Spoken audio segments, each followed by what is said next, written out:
Hello everyone, welcome back to my channel. I am पूजा।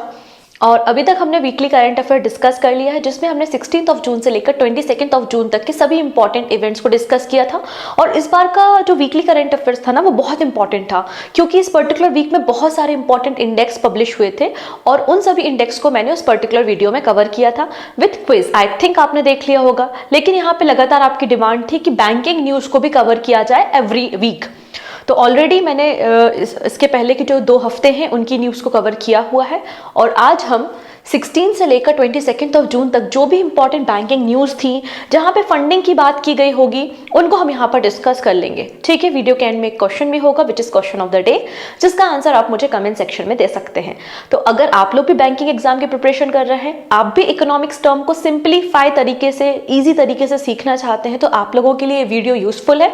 तो आपके सभी फ्रेंड्स जो भी यूपीएससी एग्जाम की तैयारी कर रहे हैं, वनडे एग्जाम तैयारी कर रहे हैं, या फिर आपके बैंकिंग एग्जाम की प्रिपरेशन कर रहे हैं, आप उनके साथ इस लिंक को शेयर कर सकते हैं। Okay, and PDF, so PDF का सिंपल सा फंडा है, पीडीएफ आपको मिल जाएगी मेरे टेलीग्राम पे।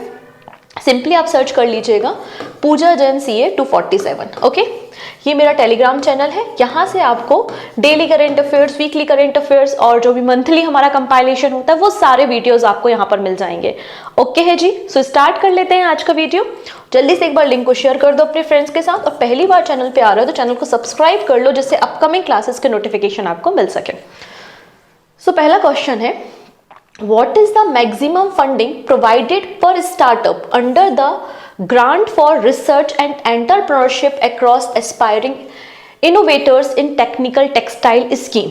यहाँ पर बेसिकली ग्रेड का फुल फॉर्म एग्जाम में आपसे पूछा जा सकता है कि ग्रेड स्कीम का फुल फॉर्म क्या है। एब्रीवेशन बैंकिंग एग्जाम में आते ही हैं।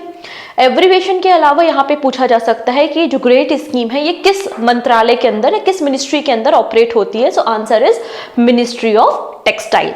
डन। तो ग्रेट का फुल फॉर्म क्या है? Grant for research and entrepreneurship across aspiring innovators in the technical textile.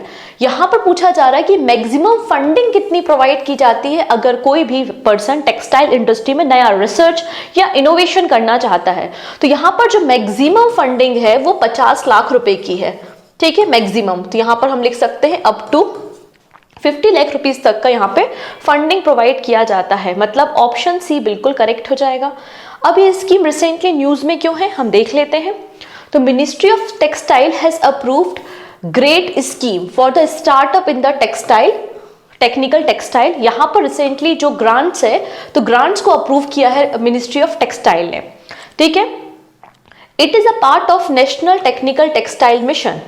ये आपका NTTM का एक पार्ट है, जिसमें अप टू 50 लाख रुपीस तक का ग्रांट प्रोवाइड किया जाता है, एक फाइनेंशियल सपोर्ट प्रोवाइड किया जाता है। Over 18 months will be provided. ठीक है, इसका मकसद क्या है? इसका मकसद है हमारी कंट्री में जो टेक्निकल टेक्सटाइल एक्सपर्टीज हैं उनको सामने लाना, टेक्निकल जो टेक्सटाइल है उसके मार्केट को ग्रोथ करना, नया इनोवेशन करना, नया रिसर्च वर्क करना। इसके लिए ये स्कीम रन की जाती है। नोडल मिनिस्ट्री ऑफ टेक्सटाइल है। अब जैसा कि मैंने कहा, ये जो ग्रेट स्कीम है ये नेशनल टेक्निकल टेक्सटाइल मिशन का पार्ट है। ठीक है, तो ये नेशनल टेक्निकल टेक्सटाइल मिशन क्या होता है? इसको 2020 में अप्रूव किया गया था। तो 2020 में इस मिशन को अप्रूव किया गया था। इसका मकसद क्या है? इसका मकसद है टेक्निकल टेक्सटाइल को बूस्ट करना और डोमेस्टिक यूजेस को इन्हांस करना। अभी हमारे देश में जो डोमेस्टिक यूजेस है वो $40 बिलियन है, इसको इंक्रीज करके $50 बिलियन करना बाय द 2024। इसलिए इस मिशन को लॉन्च किया गया था। ऑपरेट किसके अंदर होता है? तो it is operated under the ministry of textile. ठीक है, It spent 4 years with key component focusing on research, market development, export and education. ये 4 की पैरामीटर्स या पिलर पे बेसिकली ये मिशन फोकस करता है। आई थिंक आपको समझ में आ गया होगा कि ग्रेट स्कीम क्या है। ओके, चलो नेक्स्ट देख लेते हैं। नेक्स्ट कहानी समझने से पहले थोड़ा सा बैकग्राउंड जानना पड़ता है। ठीक है, हम बात करते हैं ई-माइग्रेट पोर्टल के बारे में। ये जो ई-माइग्रेट पोर्टल है ये मिनिस्ट्री ऑफ एक्सटर्नल अफेयर्स का पोर्टल है। पहली चीज तो हमको ये समझ में आ गई। इस पोर्टल के बारे में थोड़ा सा और जान लेते हैं। ई-माइग्रेट पोर्टल या प्लेटफॉर्म को 2014 में लॉन्च किया गया था। किस लिए लॉन्च किया गया था? तो बहुत सारे लोग हैं जो इंडिया से अलग अलग देशों में जॉब करने के लिए जाते हैं, ठीक है। तो ये जो इमिग्रेशन प्रोसेस होता है वो फास्ट हो सके, इफिशिएंट हो सके, ट्रांसपेरेंसी रहे, तो यहाँ पर ये जो इमिग्रेशन प्रोसेसेस को ईज करने के लिए ई माइग्रेंट प्रोजेक्ट को या पोर्टल को लॉन्च किया गया था in 2014. What design to support Indian worker heading to the immigration check requirement countries for the employment, जिससे ट्रांसपेरेंसी भी रहे और सिंप्लीफाई तरीका है. अब जब इमिग्रेशन प्रोसेस होता है तो कुछ रजिस्ट्रेशन फॉर्म होते हैं, सम रजिस्ट्रेशन फीस फिल करनी होती हैं. तो इन रजिस्ट्रेशन फीस को यहाँ पर करने के लिए आप देखोगे एसबीआई के साथ मिनिस्ट्री ऑफ एक्सटर्नल अफेयर्स ने एक एग्रीमेंट साइन किया है. सो ministry of external affairs and SBI signed MOU to enhance digital payment for the migrant worker via e-migrant portal. ये बात समझ में आ गई. तो SBI का पेमेंट गेटवे है जिसका नाम है SBI e-पे. इसकी मदद से इजीली पेमेंट किया जा सकता है, यूपीआई से पेमेंट किया जा सकता है, क्रेडिट कार्ड से, डेबिट कार्ड से, नेट बैंकिंग से, आपका आरटीजीएस यूज करके किसी भी मोड से आप यहाँ पे ट्रांजेक्शन कर सकते हैं, पेमेंट कर सकते हैं. इसलिए ये agreement ministry of external affairs और SBI के बीच में रिसेंटली साइन किया गया है. डन, इजी था. चलो next. Which of the following has fined Axis Bank over 1.66 crore rupees for the failure to detect and report suspicious transaction involving a fraudulent account created in the name of NSG Counter Terrorist Force? तो यहाँ पर axis bank के ऊपर किस organisation ने 1.66 crore rupees का fine लगाया है? क्यों लगाया है भाई इनके ऊपर फाइन? क्योंकि इन्होंने जो सस्पिशियस एक्टिविटी हो रही थी, इनके बैंक में एक अकाउंट ओपन किया गया था NSG काउंटर टेररिस्ट फोर्स के द्वारा, और यहाँ पर जो एक्टिविटी हो रही थी, जो ट्रांजैक्शन हो रहे थे, आपने ध्यान नहीं दिया. ऐसे कैसे ध्यान नहीं दिया? इसलिए आपके ऊपर फाइन तो लगेगा. तो ये फाइन लगा दिया गया. किसने फाइन लगाया है? नाबार्ड ने, आरबीआई ने, एफआईयू या फिर सेबी ने? तो ये जो पूरा मामला आता है ये एफआईयू के अंदर आता है. तो एफआईयू ने एक्सिस बैंक पे 1.66 करोड़ रुपए का फाइन लगाया है. ऑप्शन सी बिल्कुल करेक्ट है. एफआईयू का मतलब क्या है? तो फाइनेंशियल इंटेलिजेंस यूनिट. ठीक है, फाइनेंशियल इंटेलिजेंस यूनिट, इसको गवर्नमेंट ऑफ इंडिया ने 2004 में सेटअप किया गया था. ठीक है, इतनी चीजें. और एक इंडिपेंडेंट बॉडी है जो वर्क करती है under the ministry of finance. तो फाइनेंशियल इंटेलिजेंस यूनिट ने रिसेंटली एक्सिस बैंक पे 1.66 करोड़ रुपीस का फाइन लगाया है under the section 13 of the prevention of money laundering act, जिसको हम PMLA एक्ट 2002 के नाम से जानते हैं. मतलब prevention of money laundering act के अंदर एक्सिस बैंक के ऊपर इतना फाइन यहाँ पर इम्पोज कर दिया गया. ठीक है, कोई दिक्कत नहीं. चलो नेक्स्ट देख लेते हैं फिर. IFC मतलब international finance corporation to invest $105 million in the Brookfield Beacon solar power project. तो ब्रूकफील्ड ग्लोबल ट्रांजिशन फंड एक कंपनी है, एक ऑर्गेनाइजेशन है जो 550 मेगावाट के सोलर पावर प्रोजेक्ट को इंस्टॉल कर रही है इन 2 फेजेस. कहां पर? बीकानेर, राजस्थान में. इसका पहला फेज ऑलरेडी इंस्टॉल हो चुका है, वर्किंग कंडीशन में है. 268 मेगावाट का पहला फेज ऑलरेडी मार्च में लॉन्च किया गया है. अभी सेकेंड जो फेज है वो अंडर कंस्ट्रक्शन है और इसके लिए इनको फंडिंग की रिक्वायरमेंट थी. तो यहाँ पर आप देखेंगे इंटरनेशनल फाइनेंस कॉर्पोरेशन ने यहाँ पर एग्री हो गया है कि हम $105 मिलियन मतलब 871 करोड़ रुपीस इन्वेस्ट करेंगे in the Brookfield Bikaner solar power project. कहां पर? राजस्थान में. तो टोटल कैपेसिटी इतनी है, पहला फेज इतना था, इंस्टॉल हो गया है, दूसरे पे काम चल रहा है. अब बात करते हैं इंटरनेशनल फाइनेंस कॉर्पोरेशन के बारे में. इस बॉडी को सेटअप किसने किया है? इसको सेटअप किया है वर्ल्ड बैंक ने. ठीक है, सो वर्ल्ड बैंक के जितने भी मेंबर नेशन हैं उनके अंदर जो भी प्राइवेट कंपनीज होती हैं जो अलग अलग इंफ्रास्ट्रक्चर प्रोजेक्ट रन करती हैं, इंफ्रास्ट्रक्चर प्रोजेक्ट पे काम करती हैं, उनको फाइनेंस करने का काम इंटरनेशनल फाइनेंस कॉर्पोरेशन करता है. 1956 में वर्ल्ड बैंक ने इसका फॉर्मेशन किया था. वॉशिंगटन DC में हेडक्वार्टर मिल जाएगा एंड मैनेजिंग डायरेक्टर है मख्तार डायूब. ओके है, चलो नेक्स्ट देख लेते हैं फिर. RBI cancel Purvanchal cooperative bank licence. Recently Reserve Bank of India ने पूर्वांचल कोऑपरेटिव बैंक गाजीपुर उत्तर प्रदेश के लाइसेंस को कैंसिल कर दिया है। रीजन क्या है? रीजन ये है कि इनके पास सफिशिएंट अमाउंट ऑफ कैपिटल ही नहीं है बैंक को रन करने के लिए, और कोई लॉन्ग टर्म विजन भी नहीं है, कोई अर्निंग प्रोस्पेक्ट भी नहीं, कैसे ये लोग अर्न करेंगे और अपनी दुकान को, मतलब अपने बैंक को चलाने वाले हैं, इसलिए इसके लाइसेंस को ही कैंसिल कर दिया है। तो लाइसेंस कैंसिल होने के बाद ये जो पूर्वांचल कोऑपरेटिव बैंक है, ये किसी भी प्रकार की बैंकिंग एक्टिविटी जैसे कि डिपॉजिट एक्सेप्ट करना, ये सारी एक्टिविटी अब ये नहीं कर पाएगा। अब इसमें ऑलरेडी बहुत सारे कस्टमर के अकाउंट तो होंगे ही, ठीक है, हो सकता है यार मेरा अकाउंट हो यहाँ पे, तो अब मुझे पैसा कैसे मिलेगा? तो यहाँ पर बोला है up to 5 lakh rupees provide किए जाएंगे डिपॉजिटर को। तो depositor will be eligible to receive up to 5 lakh rupees from the deposit insurance and credit guarantee corporation as per their deposit insurance coverage. तो 5 लाख रुपए तक का डिपॉजिट ही यहाँ पे रिसीव हो सकता है। डन। चलिए नेक्स्ट देख लेते हैं। In June 2024, which bank has organized a credit camp for the MSME sector in Chennai? तो क्रेडिट कैंप ऑर्गेनाइज किया था किसी एक बैंक ने चेन्नई में। क्रेडिट कैंप का क्या मतलब होता है कि जो MSME सेक्टर है, अगर उनको सपोर्ट की जरूरत है, लोन की जरूरत है, तो यहाँ पर बेसिकली लोन प्रोवाइड किया गया है। यहाँ पे क्या किया गया है? लोन प्रोवाइड या क्रेडिट सपोर्ट प्रोवाइड किया गया है। तो यहाँ पे चेन्नई में अगर देखा जाए तो एक ही बैंक का हेडक्वार्टर है, विच इज इंडियन बैंक। तो इंडियन बैंक ने इस क्रेडिट कैंप को ऑर्गेनाइज किया था। ऑप्शन डी बिल्कुल करेक्ट हो जाएगा, ठीक है। The event was chaired by MD and CEO of the bank SL Jain. SL Jain अगर आप देखेंगे, शांतिलाल जैन, ये इंडियन बैंक के MD and CEO है। इंडियन बैंक का फॉर्मेशन 1907 में हुआ था। चेन्नई तमिलनाडु में इसका हेडक्वार्टर सिचुएटेड है। डन। और इन्होंने बेसिकली क्रेडिट कैंप को ऑर्गेनाइज किया था फॉर MSME सेक्टर, जिसमें लगभग 450 MSMEs को बेसिकली 500 करोड़ रुपीस तक का क्रेडिट सपोर्ट प्रोवाइड किया गया है under this camp. Next, digital health incentive scheme expansion. यहाँ पर हम बात कर रहे हैं सेंट्रल गवर्नमेंट की एक स्कीम चलती है जिसका नाम है डिजिटल हेल्थ इंसेंटिव स्कीम, जो कि आपका ABHA मतलब आयुष्मान भारत डिजिटल हेल्थ के अंदर काम करता है, और इसको 1 साल का एक्सपांशन मिला है, ठीक है, एक्सटेंड की गई है। तो central government has given a year long extension to the digital health incentive scheme mean for the digitising patient health records and the linking them with the Ayushman Bharat digital health account. तो basically इसमें करना क्या होता है, जो भी आपके health care facilities हैं, आपके जो भी हॉस्पिटल हैं, क्लिनिक्स हैं, उनको क्या करना है, आपको अपने पेशेंट का जो रिकॉर्ड है वो डिजिटल फॉर्म में स्टोर करना है।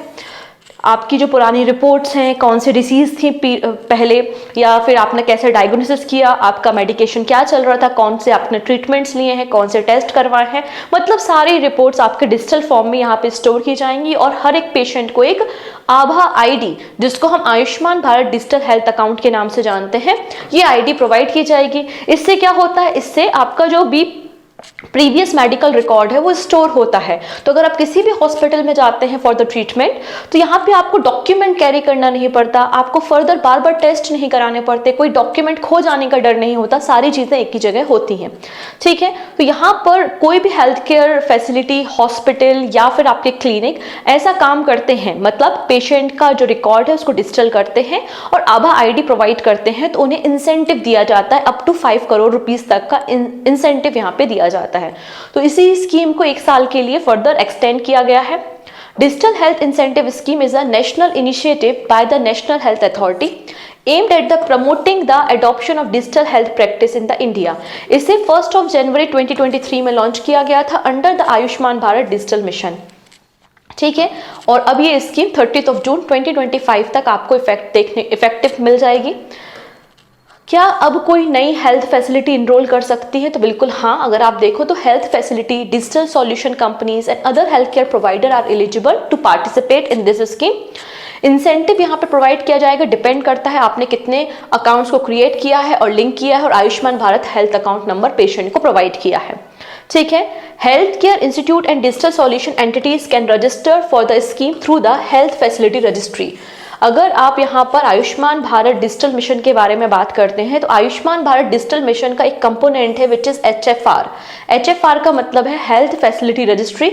इसमें आपके घर के आसपास या आसपास जो भी बड़े बड़े हॉस्पिटल्स हैं, क्लिनिक्स हैं, उनका सारा रिकॉर्ड यहाँ पर होता है, तो इसके अंदर आप रजिस्टर कर सकते हैं, ठीक है। जो भी एलिजिबल हेल्थ फैसिलिटी होगी वो up to 4 crore rupees I think मैंने 5 करोड़ बोला था, उसको करेक्ट कर लेंगे, 5 करोड़ रुपीस तक का आपको यहाँ पर इंसेंटिव मिल जाएगा। चलिए, अब यहाँ पे गवर्नमेंट ने एक और स्कीम अप्रूव की थी जो न्यूज में थी recently. Cabinet approve national forensic infrastructure enhancement scheme, जिसको शॉर्ट में हमने NFIES कहा है। इसका एब्रीवेशन, इसका फुल फॉर्म एग्जाम में आने की प्रोबेबिलिटी बहुत ज़्यादा है, क्योंकि कैबिनेट की पहली मीटिंग हुई थी और फर्स्ट मीटिंग में ही इस स्कीम को अप्रूव किया गया है। ठीक है, मिनिस्ट्री ऑफ होम अफेयर्स का रिकमेंडेशन था, तो ये जो पूरी स्कीम रन होने वाली है ये मिनिस्ट्री ऑफ होम अफेयर्स इसकी नोडल मिनिस्ट्री होगी। Union Cabinet chaired by the Prime Minister Modi has recently approved the National Forensic Infrastructure Enhancement Scheme with the total budget of 2,254 crore rupees for the period of 24-25 to 28-29। तो इस particular duration में ही आपकी ये scheme run होगी और इसके लिए responsible कौन है, तो मिनिस्ट्री ऑफ होम अफेयर्स यहाँ पर है। इसके अलावा ये जो स्कीम है ये सेंट्रल सेक्टर स्कीम है, मतलब इसका जो 100% फंड होगा वो सेंट्रल गवर्नमेंट ही देगी। ठीक है, इसकी ज़रूरत क्यों पड़ गई? इसकी ज़रूरत इसलिए पड़ गई क्योंकि 1 जुलाई से हमारी कंट्री में हम अपने नए लॉज को इम्पोज करने वाले हैं और हमारा टारगेट है कि जो कन्विक्शन रेट है, मतलब जो गिल्टी पर्सन है, प्रॉपर इन्वेस्टिगेशन हो, उनको गिल्टी डिक्लेयर किया जाए और उसके बाद उनको सजा दी जाए। तो हम अपने देश के कन्विक्शन रेट को इंक्रीज करना चाहते हैं। ये तभी होगा जब प्रॉपर इन्वेस्टिगेशन होगा। प्रॉपर इन्वेस्टिगेशन तभी होगा जब हमारे देश में प्रॉपर फॉरेंसिक लैब्स होंगी, फैसिलिटीज होंगी। इसलिए इस स्कीम को रन किया जा रहा है। अब इस स्कीम के कंपोनेंट क्या है? 3 इंपॉर्टेंट कंपोनेंट्स मिलेंगे। पहला है कि नेशनल फॉरेंसिक साइंस यूनिवर्सिटी को कंट्री में सेटअप करना है, फिर सेंट्रल फॉरेंसिक साइंस लेबोरेटरी को अक्रॉस द कंट्री सेटअप करना है, और जो ऑलरेडी एग्जिस्टिंग इंफ्रास्ट्रक्चर है, दिल्ली कैंपस है, उसको आपको रीबिल्ड करना है या रिकंस्ट्रक्ट करना है विथ न्यू फैसिलिटीज। तो ये आपको स्कीम के पार्ट्स देखने को मिल जाएंगे, 3 इंपॉर्टेंट कंपोनेंट। ठीक है, जैसे कि एम आपको क्लियर है, इंडिया में फॉरेंसिक साइंस इंफ्रास्ट्रक्चर को बूस्ट करना है, नए इंफ्रास्ट्रक्चर को रेडी करना है जिससे हम इन्वेस्टिगेशन, क्राइम का इन्वेस्टिगेशन प्रॉपर्ली कर सकें। क्योंकि हमारे 1 जुलाई से 3 इंपॉर्टेंट जो क्रिमिनल लॉज है, जैसे कि भारतीय न्याय संहिता, भारतीय नागरिक सुरक्षा संहिता और भारतीय साक्ष्य अधिनियम, ये इम्पोज हो जाएंगे। तो नए लॉ के अंदर हमें इन्वेस्टिगेशन करने के लिए इन लैब्स की रिक्वायरमेंट है, स्पेशली वो सारे केसेस जिसमें इम्प्रिजनमेंट आपको 7 ईयर्स या मोर की होती है, 7 साल या ज़्यादा की जब सजा होती है, तो उसके लिए प्रॉपर फॉरेंसिक की रिक्वायरमेंट होती है। ठीक है, इसलिए इसे लॉन्च किया जा रहा है। डन, इतनी चीज़ें। इसके अलावा आप देखते हैं कि गवर्नमेंट ऑफ इंडिया का गोल है कि हमें जो कन्विक्शन रेट है वो मोर देन 90% करना है। आप तभी कर पाओगे जब प्रॉपर हमारे पास फॉरेंसिक लैब्स होंगे। ठीक है, तो यहाँ पर नेशनल फॉरेंसिक साइंस यूनिवर्सिटी के बारे में बात की गई है, जो कि वर्ल्ड की first and only forensic university है इन द वर्ल्ड। कहाँ पर? गुजरात में इसको सेटअप किया गया था। कब? 2009 में, उस समय जब चीफ मिनिस्टर नरेंद्र मोदी जी थे गुजरात में। ठीक है, बाद में इसका नाम, पहले इसका नाम क्या था? गुजरात फॉरेंसिक साइंस यूनिवर्सिटी थी। ठीक है, बाद में इसका नाम चेंज करके नेशनल फॉरेंसिक साइंस यूनिवर्सिटी कर दिया गया 2020 में, जो कि मिनिस्ट्री ऑफ होम अफेयर्स के अंदर काम करती है। मेन कैंपस इसका गांधीनगर गुजरात में आपको देखने को मिल जाएगा। डन। तो हमें क्या क्या याद रखना है कि national forensic infrastructure enhancement scheme अभी रिसेंटली कैबिनेट ने अप्रूव की है, जो कि मिनिस्ट्री ऑफ होम अफेयर्स के अंदर काम करेगी, जिसके लिए बजट 2,254 करोड़ रुपीस है। 24 से 25 एंड 28 to 29 ये पर्टिकुलर ड्यूरेशन में ये स्कीम रन की जाएगी और ये आपकी सेंट्रल सेक्टर स्कीम है। डन। चलो नेक्स्ट देख लेते हैं। Finance ministry cap arbitration value at 10 crore rupees. अभी आर्बिट्रेशन क्या होता है?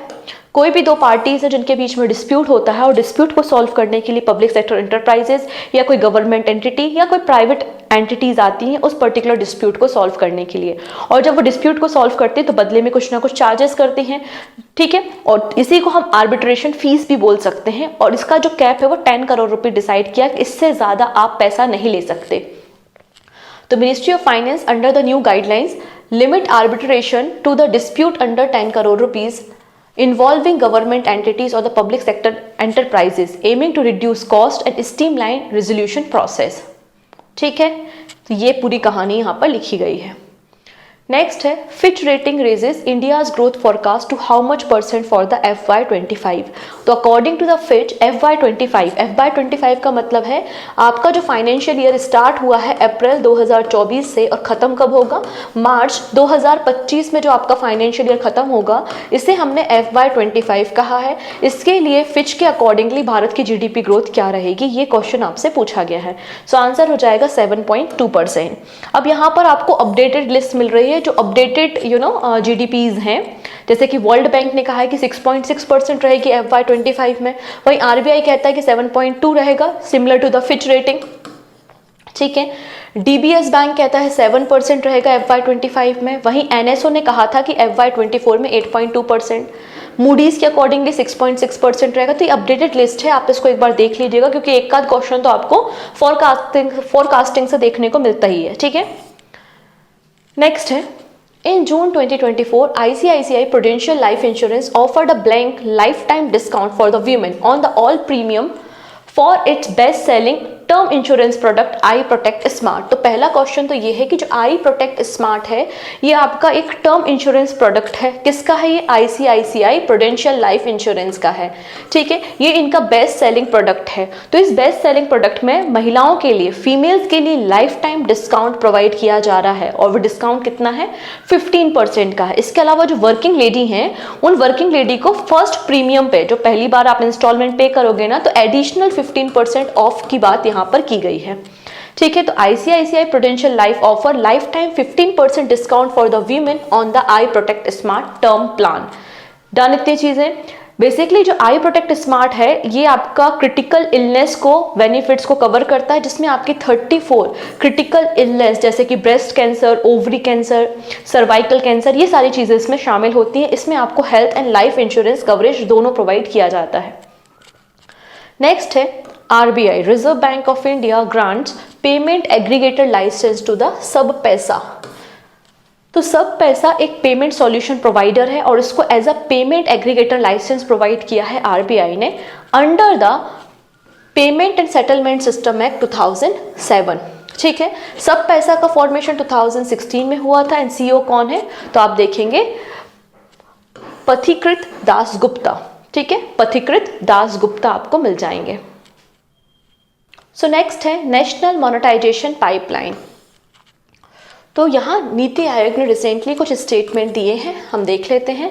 According to the statement by the NITI Aayog, asset worth rupee 3.85 lakh crore rupees have been monetized by the government under the national monetization pipeline during the first 3 years of the financial year 21-22 to 24-25। यहाँ पर basically NITI Aayog ने एक guidelines दी थी या नीति आयोग ने develop किया था एक प्रोग्राम जिसका नाम है नेशनल मोनेटाइजेशन प्रोग्राम।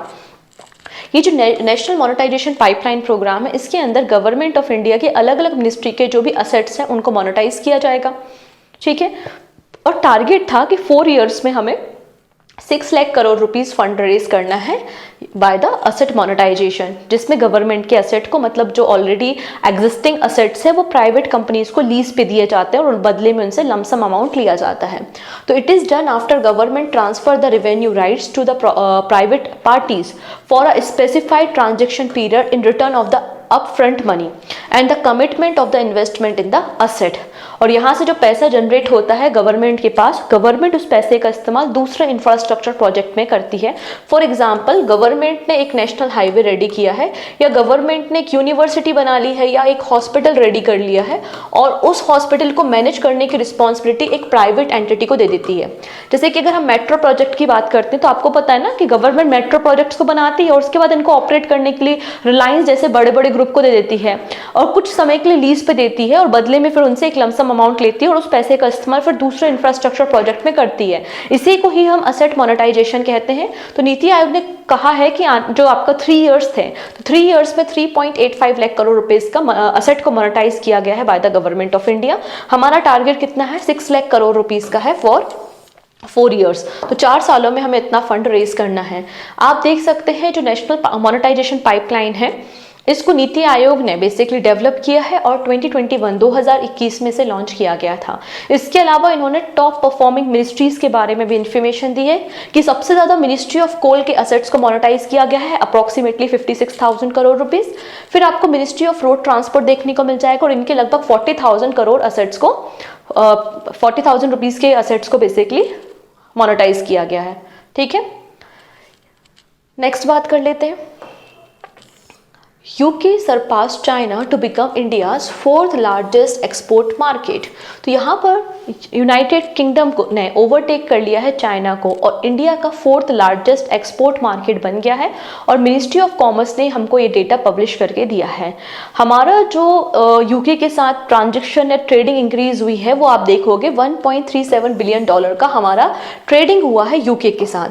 अगर आपको टॉप 3 नेशन पूछ लिया जाए कि जिसके साथ इंडिया का एक्सपोर्ट सबसे ज़्यादा है तो इंडिया टॉप 5 एक्सपोर्ट डेस्टिनेशन कौन कौन से, तो फर्स्ट नंबर पे यूएसए है, देन यूएई, फिर नीदरलैंड, फिर यूके एंड चाइना। तो यूके ने बेसिकली ओवरटेक कर लिया है चाइना को और यूके के साथ ट्रांजैक्शन हमारा कितना है $1.37 बिलियन है, जबकि यूएसए के साथ जो हमारा एक्सपोर्ट होता है वो $7.43 बिलियन का आपको मिल जाएगा।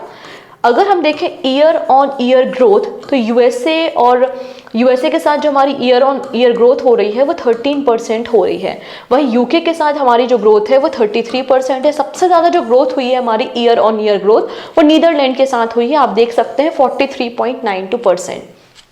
ठीक है, इतनी चीज़ें ये तो हो गए आपके एक्सपोर्ट पार्टनर। इंपोर्ट पार्टनर कौन है, तो सबसे ज़्यादा इंपोर्ट हम करते हैं चाइना से, चाइना के बाद हम रशिया से सबसे ज़्यादा इंपोर्ट करने का काम करते हैं।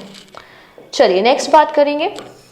IPPB मतलब India post payment bank partner with the Ria money transfer to offer unique remittance service across the rural India. तो यहाँ पर जो रूरल इंडिया है, रूरल इंडिया में भी तो बहुत सारे लोग हैं जो अदर कंट्रीज में काम करते हैं, तो अपने गांव में रूरल एरिया में अगर वो रेमिटेंस भेजना चाहते हैं, पैसा भेजना चाहते हैं, तो उनको ये बैंकिंग फैसिलिटी प्रोवाइड करने के लिए इंडिया पोस्ट पेमेंट बैंक ने रिया मनी ट्रांसफर के साथ एग्रीमेंट साइन किया है। So India post payment bank has partner with the Ria money transfer to offer unique remittance services across the rural India. इससे आप अफोर्डेबल फाइनेंशियल सर्विसेज प्रोवाइड कर सकेंगे last mile तक rural area में। ठीक है, और ये एग्रीमेंट रिसेंटली साइन किया गया है।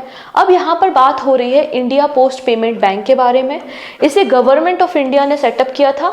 ठीक है, और ये 100% इसमें जो स्टैक है वो गवर्नमेंट ऑफ इंडिया के हैं। So India post payment bank has been set up under the Department of Post, Ministry of Communication with 100% equity owned by the government. इसका फॉर्मेशन 1 सितंबर 2018 में किया गया था। ठीक है, मकसद क्लियर है। मकसद क्या है इसका? अफोर्डेबल, एक्सेसिबल और कॉमन मैन तक आपकी फाइनेंशियल सर्विसेज पहुंचाना है। MD एंड CEO कौन है? तो श्री R विश्वेश्वरन आपको CEO देखने को मिल जाएंगे। डन इतनी चीजें? ओके, चलिए अब नेक्स्ट क्वेश्चन देख लेते हैं।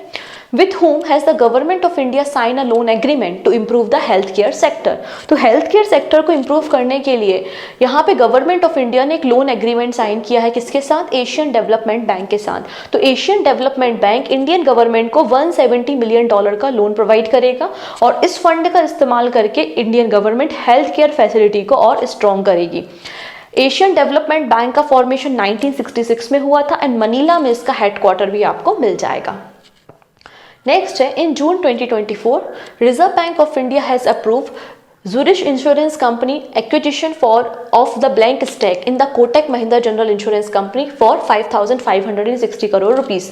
तो RBI ने रिसेंटली Zurich Insurance Company को कहा है कि आप कितने % तक स्टैक को एक्वायर कर सकते हैं कोटक महिंद्रा बैंक के, Kotak Mahindra general insurance company के 5,560 करोड़ रुपीस में। तो यहाँ पर Kotak Mahindra general insurance company के 70% शेयर को एक्वायर करने की परमिशन दे दी है। ऑप्शन डी बिल्कुल करेक्ट हो जाएगा। Done, and this is your question of the day, जिसका आंसर आप मुझे कमेंट सेक्शन में देंगे कि recently computer emergency response team ने किसके साथ एक एग्रीमेंट साइन किया है for the collaboration in the cyber security to enhance India cyber resilience in the financial sector. American Express, RuPay card, Mastercard या फिर वीजा कार्ड। तो जो भी सही आंसर होगा आप मुझे कमेंट में बता सकते हैं, रिप्लाई भी आपको वहां पे मिल ही जाएगा।